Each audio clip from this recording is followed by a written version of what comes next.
নমস্কার। ମୁଁ ହର୍ଷ ପରୀକ୍ଷା ୟୁଟ୍ୟୁବ ଚ୍ୟାନେଲକୁ ଆପଣମାନଙ୍କୁ ସ୍ୱାଗତ କରୁଛି। এই ଭିଡିଓରେ ଆମେ ଆଲୋଚନା କରିବା ଦୀର୍ଘ 12 ଦିନ ଧରି ଇରାନ ଏବଂ ଇସ୍ରାଏଲ ମଧ୍ୟରେ ଯେଉଁ ଯୁଦ୍ଧ ଚାଲିଥିଲା ସେ ଯୁଦ୍ଧର ପରିସମାପ୍ତି ଘଟିଛି ଏବଂ ଅସ୍ତ୍ରବିରତି ଚୁକ୍ତିନାମା ହୋଇଛି।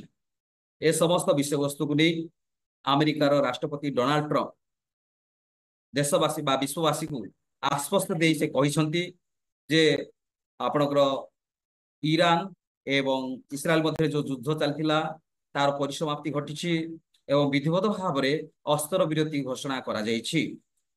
କିନ୍ତୁ ଏହାର କିଛି ଘଣ୍ଟା ପରେ ପୁଣି ଉଭୟ ଦେଶ ଅର୍ଥାତ ଇରାନ ଏବଂ ଇସ୍ରାଏଲ ମଧ୍ୟରେ ଘମାଘୋଟ ଲଢ଼େଇ ଆରମ୍ଭ ହୋଇଥିଲା ଏବଂ ଇସ୍ରାଏଲ ଇରାନ ପରସ୍ପର ମଧ୍ୟରେ ଶକ୍ତିଶାଳୀ କ୍ଷେପଣାସ୍ତ୍ର ପ୍ରୟୋଗ କରି ପରସ୍ପରର କ୍ଷୟକ୍ଷତି ଘଟାଇବାକୁ ଚେଷ୍ଟା କରୁଥିଲେ।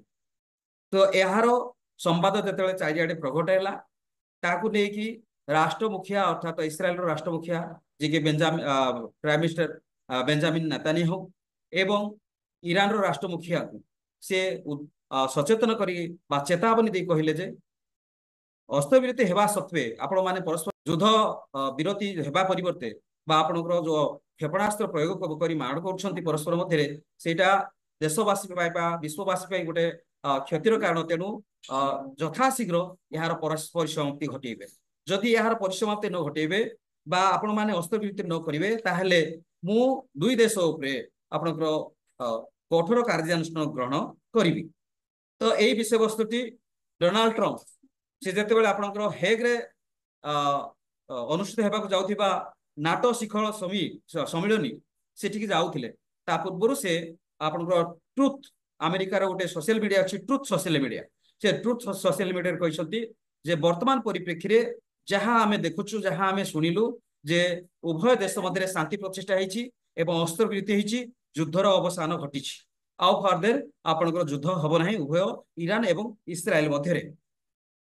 କିନ୍ତୁ ତାର କିଛି ଘଣ୍ଟା ପରେ ଅର୍ଥାତ 6 ଘଣ୍ଟା ପରେ ଅସ୍ତ୍ରବିରତିରେ 6 ଘଣ୍ଟା ପରେ ଇରାନ ଇସ୍ରାଏଲ ଉପରେ ଶକ୍ତିଶାଳୀ କ୍ଷେପଣାସ୍ତ୍ର ପ୍ରୟୋଗ କରିଛି ଯାହାରି ଫଳରେ ଆପଣଙ୍କର ଇସ୍ରାଏଲର ତେଲ ଅଲିଭ ଅଞ୍ଚଳରେ ଆପଣଙ୍କର 7 ଜଣ ମୃତ୍ୟୁବରଣ କରିଛନ୍ତି ଏବଂ 6 ଜଣ ଆହତ ହେଇଛନ୍ତି।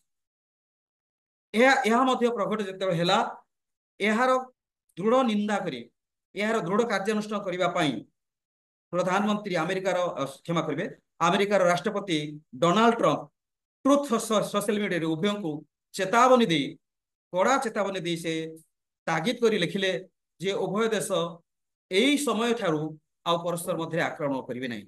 ଯଦି ଆକ୍ରମଣ କରିବେ ପରବର୍ତ୍ତୀ ସମୟରେ ସେମାନଙ୍କର ଭୟାବହ ପରିଣାମ ଭୋଗିବେ ଉଭୟ ଇସ୍ରାଏଲ ଏବଂ ଇରାନ। କିନ୍ତୁ ଏଥିରେ ଆପଣମାନେ ଜାଣିଥିବେ ଯେ ଗତ 21 ତାରିଖ ଦିନ ଆମେରିକା ଯେଉଁ ଇରାନର ପରମାଣୁ ସ୍ଥଳ 3ଟି ଯୋଉଟା କି ଆପଣଙ୍କର ନାତାଞ୍ଜ ଫୋର୍ଡୋ ଇସ୍ପାହାନ ଏହି ପରମାଣୁ ସ୍ଥଳ ଉପରେ ସେ ଆକ୍ରମଣ କରିଥିଲେ ଏବଂ ଏହାର ଧ୍ୱଂସ ଲୀଳା କରିଥିଲେ ଧ୍ୱଂସାବଶ ପୁରା ସମ୍ପୂର୍ଣ୍ଣ ଧ୍ୱଂସ କରିଦେଇଥିଲେ ଏବଂ ତାର ଅନୁରୂପ ଆମେରିକାର ସାମରିକ ଘାଟି ଯୋଉଟା କୁଏତରେ ଅଛି ଇରାକରେ ଅଛି ସେ ସାମରିକ ଘାଟି ଉପରେ ମଧ୍ୟ ଇରାନ ଆକ୍ରମଣ କରିଥିଲା କ୍ଷେପଣାସ୍ତ୍ର ପ୍ରୟୋଗ କରି ମାଡ଼ କରି।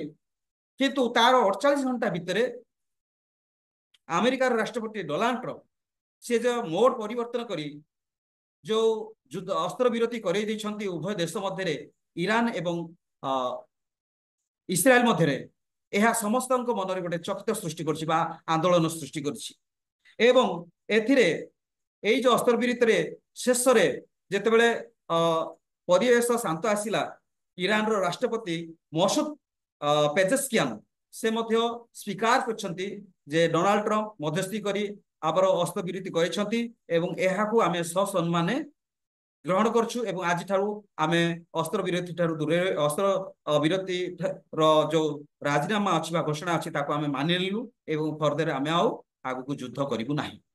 କିନ୍ତୁ ଅପରପକ୍ଷରେ ଇସ୍ରାଏଲ ସେ କହିଛନ୍ତି ଆମର ଯୋଉ ତେଲ ଅଲିଭରେ 7 ଜଣ ମୃତ୍ୟୁବରଣ କରିଛନ୍ତି ଏବଂ 6 ଜଣ ଆହତ ହୋଇଛନ୍ତି ତାର କିଏ ଭରଣା ଦେବେ।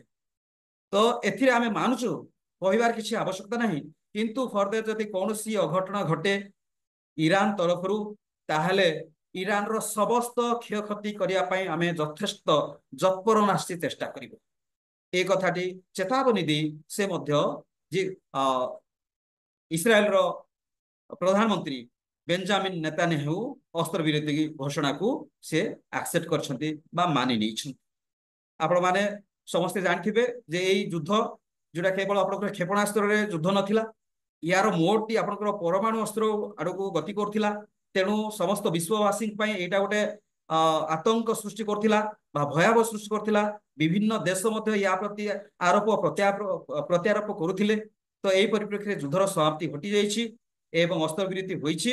ତେଣୁ ଏହା ବିଶ୍ୱବାସୀ ପାଇଁ ଏକ ଶାନ୍ତିର ବାର୍ତ୍ତା ବୋଲି ଆମେ ଜାଣିପାରିବା। ମୋ ଭିଡ଼ିଓଟି ଦେଖିଥିବା ହେତୁ ଆପଣମାନଙ୍କୁ ଧନ୍ୟବାଦ ଦଉଛି ଏବଂ ରିକ୍ୱେଷ୍ଟ କରୁଛି ଭିଡ଼ିଓଟିକୁ ଲାଇକ୍ କରିବେ, ସେୟାର କରିବେ ଏବଂ ସବସ୍କ୍ରାଇବ କରିବେ। ନମସ୍କାର।